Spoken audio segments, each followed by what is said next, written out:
DPA Open Mic. We are live! We are live and welcome to DPA Open Mic episode 112.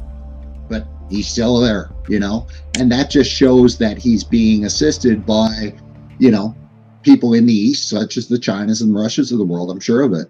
And, it just shows to me that the West and our ability to geopolitically influence things the way we'd like it to be, I think people are just tuned out. Like a lot of these countries are just pushing back now, and they have other places to go.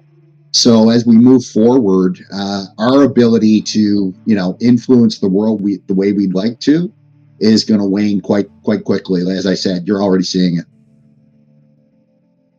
Yeah, the thing about democracy is that it's the favorite system for merchants. Like there's 4 classes, like universal classes. You have the merchants, the plebes, the priests, and the warriors. And throughout history, there's been different coalitions that have control over the situation.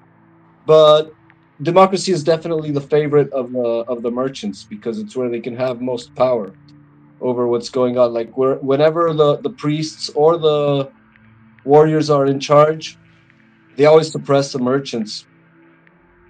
But and the populace always hates them. Like always. They universally hate the merchants.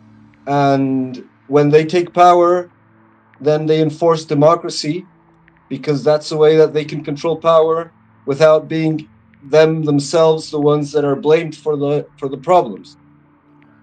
I think the difference was because in the ancient world, right, most people are just farmers, so they don't become the merchants. It's not so easy to be the merchants. I think in modern day, people can be more acceptant of it, maybe because anyone can be a merchant, anyone can be a businessman and become successful and be part of this, elite merchant class. Maybe that's the case. And because if you talk about the knights and all these samurais or all these lords, the problem is that there's no way to become them. There's no way for normal people to become them. You have to accept this hierarchy, just like in the Indian caste system. If you're a Brahmin, you're a Brahmin. You're just gonna be that level. And if you are the outcast, you forever be the outcast. Your children will be the outcast. You cannot climb. You cannot change caste. So in I think it's similarly, in Japan, is like ancient Japan is the same thing. It's very hard to climb if you're in the house, royal house, or that's prestigious house. You are.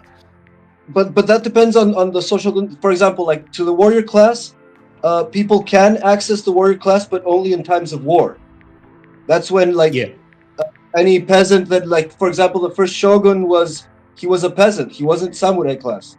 He rose to the ranks during the time of war, and once they establish power, then they can protect their class. And that the same thing happens with the merchants. Like when at the beginning of the takeover of the merchant class in this era, it was, as you say, Wyatt. People can access, but as they consolidate power, now, for example, like the people who have most money, the real merchant class, they're the investment banks, and they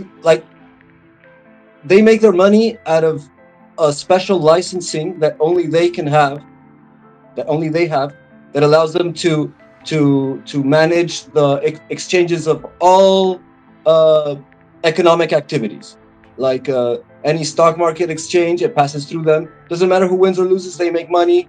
Every time corporations merge or acquisition, they make money, and they do that because they're the only ones who have the licensings to regulate those exchanges.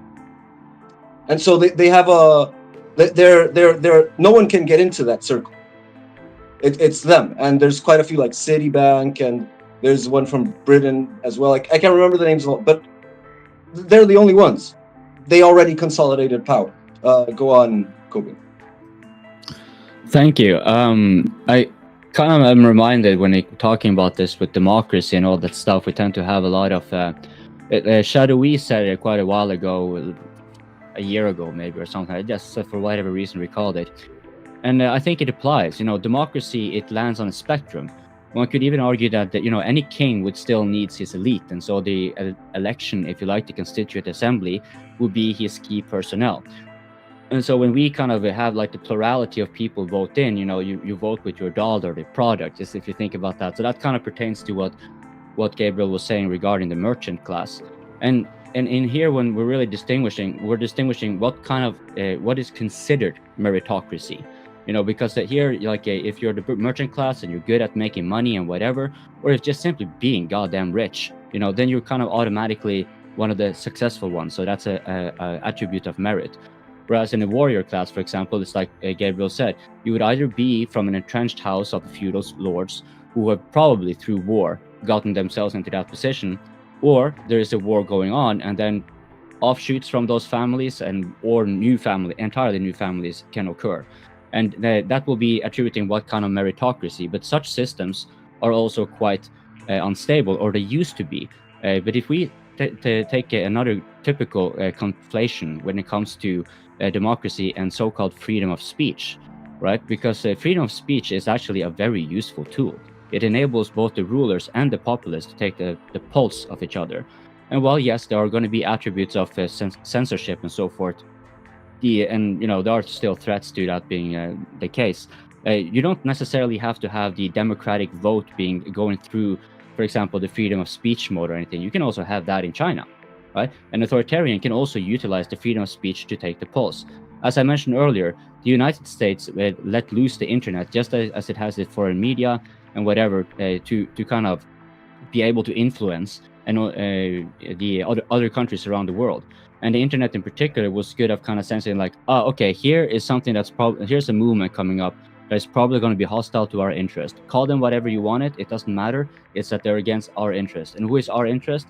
They're the ones who hold the economic centers of power. And like Gabriel said, at some point you become kind of like the capitalist commissars, right? Just like because when you have corporations and the public and the private so fused on the bigger level that you kind of don't really have an iteration between state and the rest, right? Then you have basically the same like the Soviet Union. You have your set of elite, the one-party system, and you can, it gets harder and harder to climb up that ladder. It pertains more to what are your connections, how can you get your jobs to, or whatever opportunities to kind of reach into that class. So, and the problem there is this comes with any system. Centralization. I'm going to hand it to you, Vaun, soon, but this point here, centralization tends to be often like what can you get from releasing the production power of the society in your favor if you kind of decentralize and you let that come to you. But as you start losing power, and centralization is still a necessity, but centralization is like any institution. It has a filtering mechanism to maintain itself, and centralization will invariably detach itself from the population it derives its power, like we're seeing in the United States, like Kamala Harris, completely out of touch, right? And that's part of the elites, right? Be it the political elite, financial elite, right? They are one of the servants of the upper class. And notice, just like with the kings of the old days, kings were also quite detached from the situation of the overall population. So even if they wanted to respond to an upheaval or something, they weren't actually capable of seeing and understanding it. Whereas what we're having now, for example, with the internet and freedom of speech and so forth, and that enables there to be like, okay, but we can counter this with what? Propaganda. Because it's not considered permissible to retain the monopoly of force, that is the state, through force. Well, you can do that, but only to a certain extent. So mostly it relies on propaganda. And so here we can see the tons of so I've been talking a lot.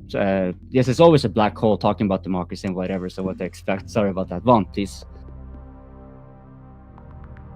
Yeah, I wanted to kind of move on and talk about the potential Iraq or Ukraine-Russia peace deal.